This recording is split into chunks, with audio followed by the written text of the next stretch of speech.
Some people wake up every morning with fresh money in their account earned while they slept without checking a single email or taking a single client call. It is not because they have a side hustle. It is because they own businesses that run on their own, almost on autopilot. I am not talking about stock market investments or complicated real estate. I am talking about boring, simple businesses that almost nobody considers a real business until they see how much they bring in every month. After reviewing 20 low-maintenance business models and their profitability over the past few years, I organized them into a list that anyone can replicate. Some of these are going to sting a little because you have probably had the chance to start one of them already and you let it pass. If you only act on one idea from this list, make it the last one. It is the one that generates income with the least effort out of all 20. Here we go. Before we get started, let us look at how ordinary people with no inheritance and no connections build real wealth. One thing learned from years of researching business strategy and transformation is that almost nobody gets rich with a brilliant idea. They get rich with the boring idea that nobody else wanted to do. This list is exactly about that. We are going through 20 models, including how much it costs to start, how much it can generate, and why almost nobody pays attention to it.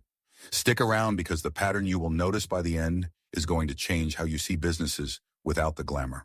Window cleaning for commercial buildings. Let us start with something you see every day and never think about. Someone hanging from a harness cleaning windows on a tall building. It sounds dangerous. It sounds blue collar. It sounds like the last business anyone with an education would choose. But commercial window cleaning contracts for office buildings and hospitals pay between $400 and $1,000 per workday, and many operators work exclusively on annual contracts that renew automatically every January. Why does not anyone do it? Because it looks like a job, not a business. But an operator running 3 two-person crews, specializing only in hospitals and office buildings, bills $300,000 a year without strapping on a harness himself. The barrier is not money. It is the fear of heights from someone who could just hire somebody else to go up. Here is the first pattern you will see repeating throughout this entire video. The business that is the most physically uncomfortable to do is usually the least competitive. If heights make you dizzy, you do not need to climb the building yourself. You need to find someone who can pay them well and keep the difference between what you charge the client and what you pay the crew. Pressure washing. No harness is needed here, no special license, and no massive investment. You need a pressure washer that costs between $1,500 and $4,000 and a landscape full of dirty sidewalks, facades, and parking lots. The interesting thing is that demand does not depend on the economy. When there is money, people wash their homes to make them look nice. When there is not, commercial businesses have to keep their storefronts clean by contract with the property owner. Smart operators do not charge for one-off jobs. They sign annual contracts with corporate buildings and condominiums, and those contracts turn into recurring income without having to chase a new client every week. Think about it like you were a kid. It is the difference between selling a single ice cream cone on the street or the ice cream shop owner hiring you to deliver ice cream every Monday for the entire year. The second deal is boring to sign, but it is the one that takes away the anxiety of not knowing whether you will have customers next week. Portable restroom rentals. This is probably the least attractive business on the entire list, and that is exactly why it is one of the most profitable. The global portable restroom rental market was valued at $20.71 billion and is projected to reach $34.86 billion by 2030, according to Grandview Research. Why is it growing so fast? Because every construction site, every event, every fair needs one, and nobody wants to own one. You can. The model is simple.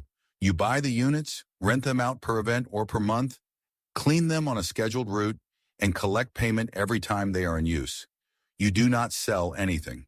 You rent out something nobody wants to buy, and that is exactly what makes it profitable. There is a lesson here that repeats across several businesses on this list. The uglier or more uncomfortable the product, the fewer people are willing to compete against you. The discomfort is not the obstacle. It is the barrier to entry that protects you. Vending machine business. Today's vending machines are not the ones from 20 years ago. They now accept cards, have screens, and can be monitored from your phone without physically going to the location. A well-placed machine in an office, a gym, or a factory can generate between $300 and $1,000 per month in pure profit, depending on the product and foot traffic. The key to this business is not the product, it is the location.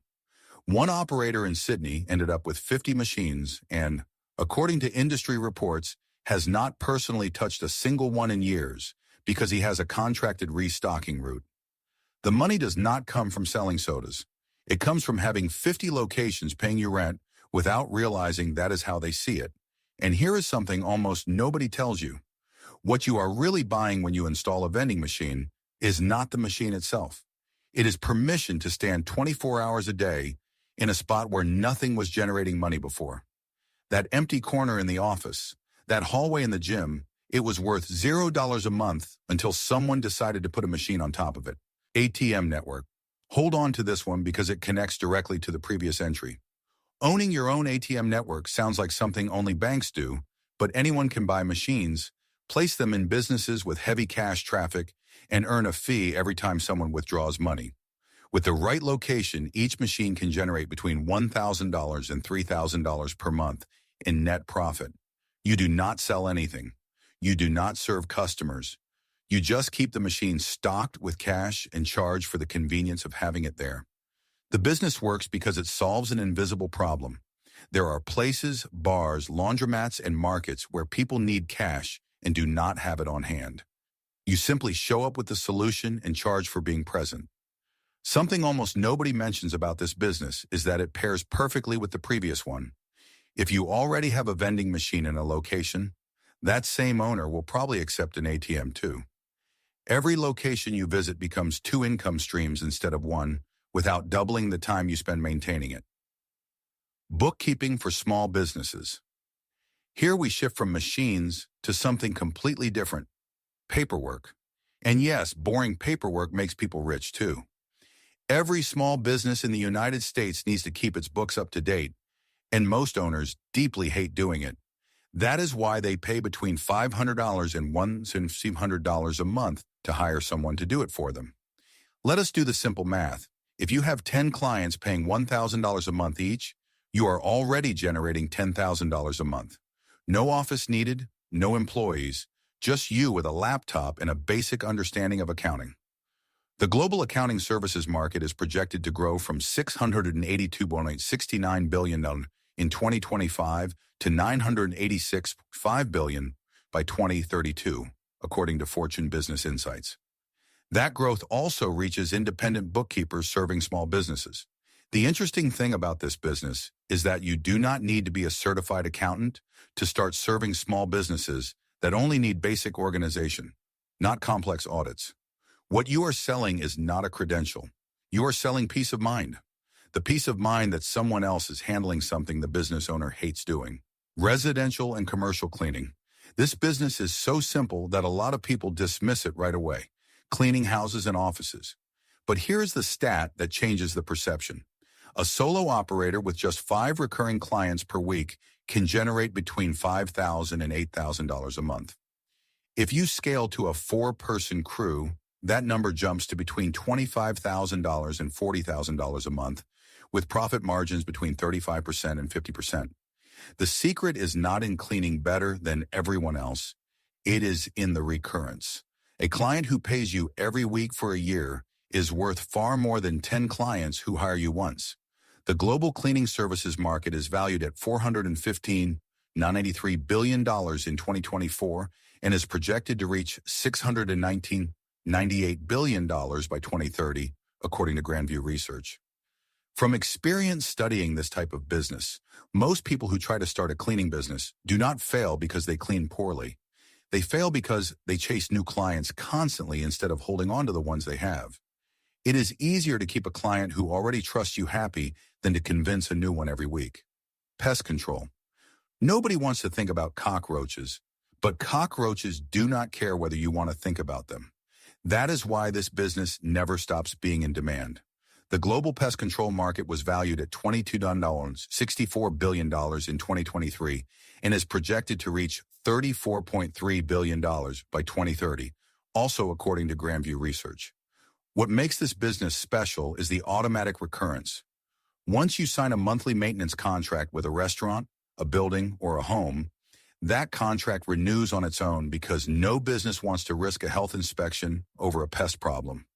It is one of the few services where the client comes to you instead of you going after them. Think about the difference in negotiating power.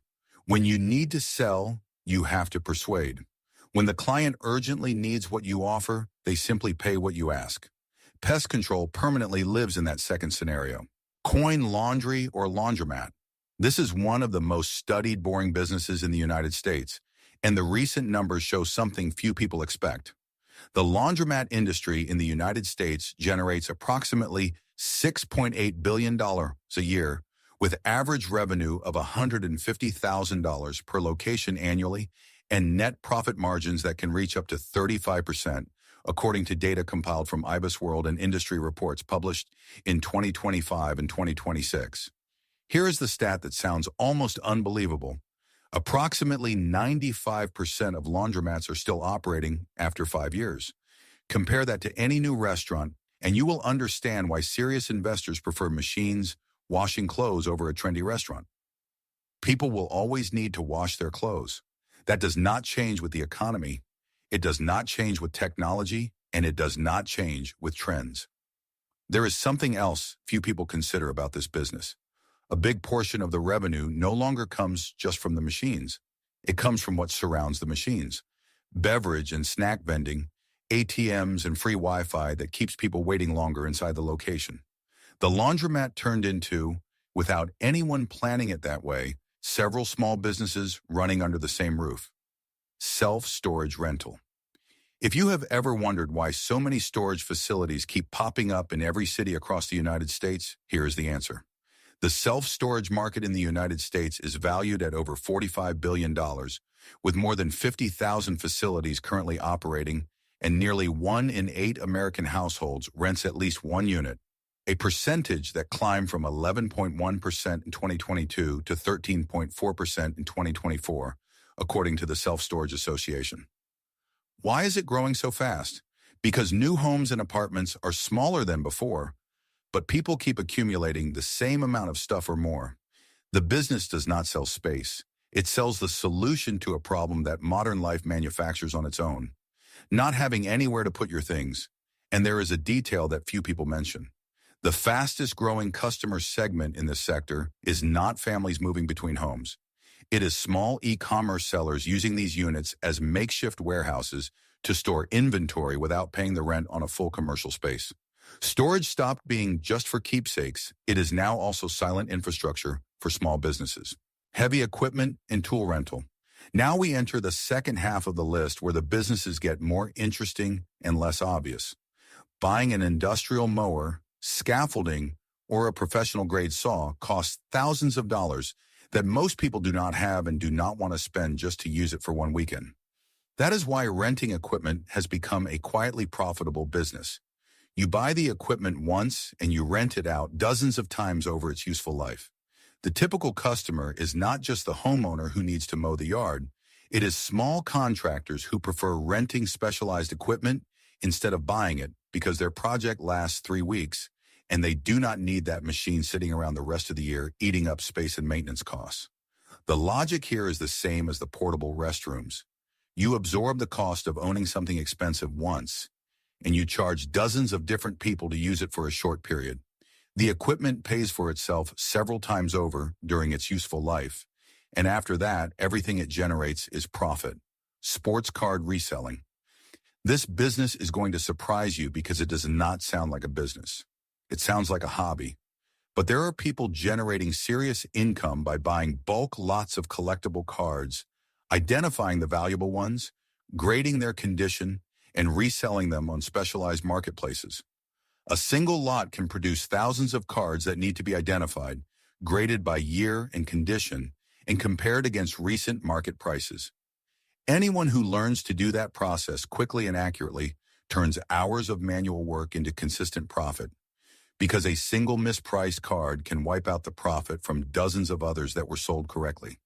It is not speculation. It is a repeatable process.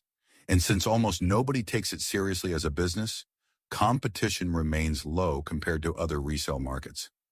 The reason I include this business on a list of boring things is precisely to break a common misconception. Boring does not mean serious or formal. It means repeatable and unglamorous.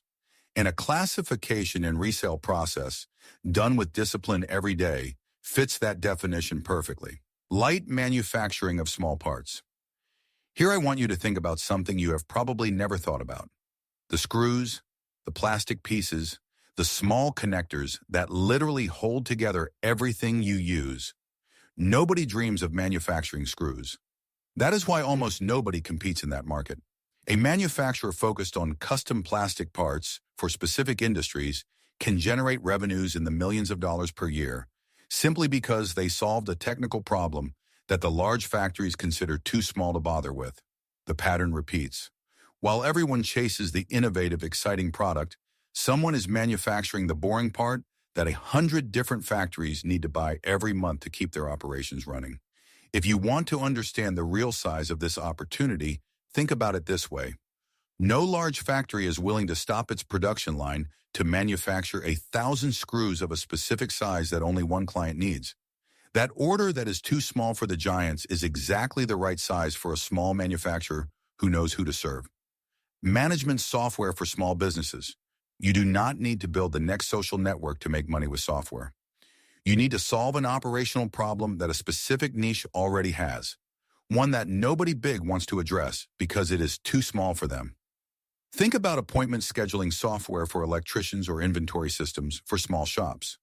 While everyone competes to build the next viral app, there are developers making steady money solving everyday operational problems for businesses that already exist and already pay.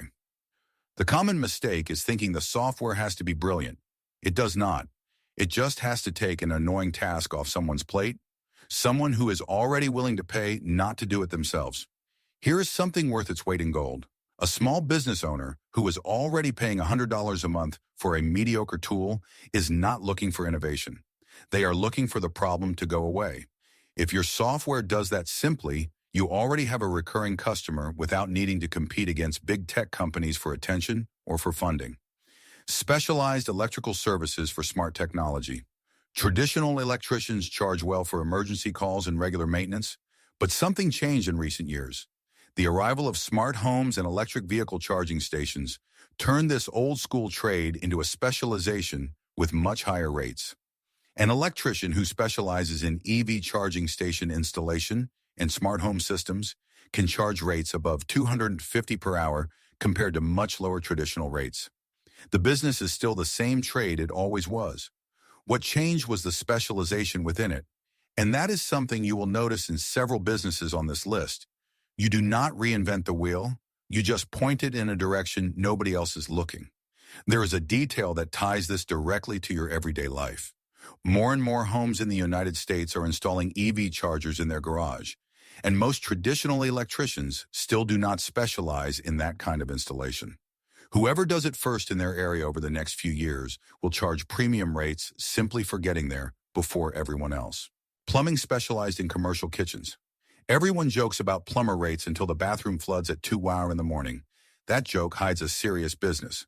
By combining regular maintenance contracts with emergency services, a plumber can generate between $150,000 and $300,000 annually. But the real leap happens when someone specializes. A plumber in Perth built a 7-figure business by focusing exclusively on commercial kitchen maintenance for restaurants. Why that specific niche? Because a restaurant cannot wait a week for a pipe to get fixed. They need it resolved immediately, and they are willing to pay premium rates for that urgency. Specializing in an urgent niche is always worth more than being a generalist for everyone. It is the same logic as the electricians you saw a moment ago applied to another trade. Instead of competing for every possible client, this plumber chose to compete for only one type of client, restaurants, and became irreplaceable to them. When you are irreplaceable to a specific client, you stop competing on price. Parking lots in high-demand areas.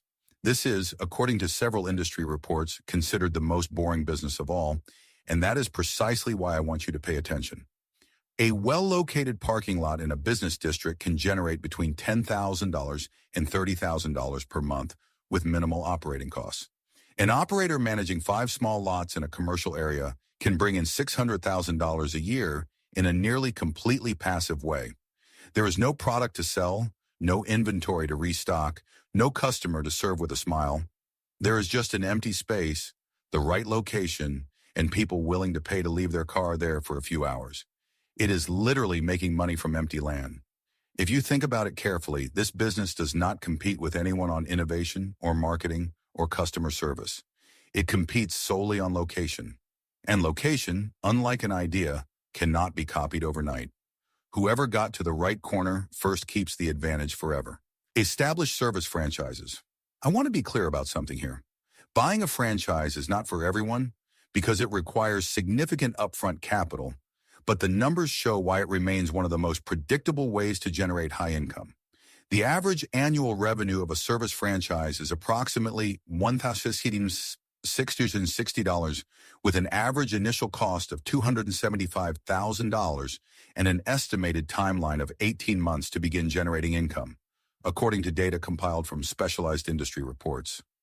Franchises represent more than 10% of businesses in the United States and generate approximately 3% of the country's GDP.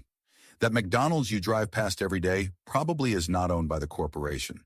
It is owned by an ordinary person who decided to buy a proven business model instead of inventing one from scratch. What you are really buying when you enter a franchise is not the brand. It is the instruction manual. Someone else already made the mistakes, already fine-tuned the process, already tested what works and what does not over years. You show up to execute a proven system rather than discovering one from nothing, and that dramatically reduces the risk compared to a completely new business. Buying an existing business instead of starting one from scratch. I want you to pay close attention to this one because it is different from all the others. It is not about which business to run, it is about how to acquire it. Most people think the only way to own a business is to start one from scratch, but buying a boring business that already works, a laundromat, a cleaning service, a pest control company, eliminates the biggest risk of any new business, the period where you do not know if it is going to work. Walker Deibel, author of Buy Then Build, explains something worth repeating. Buying an existing business with proven cash flow is typically a faster, less risky path to financial freedom than starting from zero. Businesses with recurring revenue tend to sell for 3 to 5 times their annual income, compared to just 1 to 2 times for businesses that depend on one-time sales. Buying money that is already flowing instead of betting that it will start flowing completely changes the risk equation. This explains something a lot of people do not understand about boring business owners. They are not necessarily the ones who had the original idea. They are the ones who identified an already functioning business with existing customers and decided it was smarter to buy it than to compete against it from scratch. Every single one of the 19 businesses listed above can also be bought already built, rather than being constructed from the first customer up. Businesses with recurring revenue in any industry. And we have reached number 1, the one I told you about from the beginning, the one that changes everything the most, and the one almost nobody mentions when they talk about boring businesses. It is not a specific business, it is a principle that connects absolutely every one of the others. The difference between getting rich slowly and never getting rich at all is not in which business you choose. It is in whether that business pays you once or pays you every month. Think about it like this. If you sell a popsicle, you earn once. If you rent the popsicle cart to someone else every month, you earn every month without ever selling another popsicle. That is exactly the difference between the laundromat, the storage unit, the pest control company, the monthly bookkeeping, and the ATM you saw on this list. They all share the same invisible structure. The customer pays, leaves, and comes back to pay again the following month without you having to convince them all over again. Morgan Housel puts it in a way I never forget in his book, Same as Ever. People underestimate the power of simple things that repeat consistently because they chase excitement instead of consistency. That is the real secret behind all 20 businesses on this list. None of them are brilliant. All of them are consistent. And here's the question I want you to take away from this entire video more than any specific business. The next time you evaluate an idea, Any idea from this list or one you come up with on your own? Ask yourself first whether it pays you once or pays you every month. That single question immediately filters out 90% of the ideas people chase and leaves you only with the ones that actually build long-term wealth. Let me be honest with you for a moment. When I started studying business strategy, I was also looking for the genius idea, the one nobody had thought of before. I spent years doing that, and what I finally understood, after studying the patterns of people who actually built real wealth, is that almost nobody got rich by inventing something new. They got rich by executing something old better than everyone else with a consistency most people do not have the patience to maintain. That is the uncomfortable truth behind this entire list. We all grew up watching stories about garages where a world-changing company was born. But for every story like that that goes viral, there are thousands of quiet stories of people who bought a laundromat, a fleet of vending machines, or a parking lot and built enough wealth to retire comfortably without anyone ever writing an article about them. Those stories do not get told on social media because there is nothing flashy to show, but they are by far the most common among those who actually accumulated wealth in a sustained way. I want to close with a real-world example of what this looks like in the lives of two different people. Daniel was 34 when he decided he wanted to own his time. He spent 2 years searching for the perfect idea, an app, a unique product, something nobody else was doing. He burned through his savings on attempts that never took off because every new idea was competing against 1,000 new ideas from other people just as ambitious. Today at 41, he is still employed, still searching for the idea, and every year that passes, he feels like time is running out. Alex was the same age as Daniel when he started, but instead of chasing the new thing, he bought a small laundromat that had already been running in his city for 15 years. He did not invent it. He bought it with proven cash flow. While paying off the business loan, he started renting 2 vending machines in a nearby gym. After 4 years, the combined cash flow from both businesses allowed him to leave his job. Today, his money comes in while he sleeps, exactly as we said at the beginning of this video, and nobody in his social circle would ever guess, looking at him, that this is how he built his financial freedom. The difference between Daniel and Alex was never intelligence or luck or starting capital. It was that one chased the exciting thing and the other built the boring one. There is one more detail I want you to notice in this comparison because it is the one that connects to everything you saw on this list. Daniel did not fail for lack of effort. He worked incredibly hard, probably more hours than Alex in his first 2 years. He failed because he chose to compete on a playing field where thousands of ambitious people exactly like him were competing at the same time. Alex, on the other hand, chose a field that almost nobody wanted to step on, and that is exactly why he had it almost entirely to himself. If you have made it this far, you already have something that most people who watch this kind of content never get. The complete list with real data of 20 businesses that generate money without needing to reinvent anything. If these stories of boring but highly profitable businesses have changed the way you look at the path to wealth, please subscribe and like the video. We are dedicated to uncovering the hidden economic engines that most people choose to ignore. Start building your consistent future today. The next treasure map to financial freedom will be opened very soon.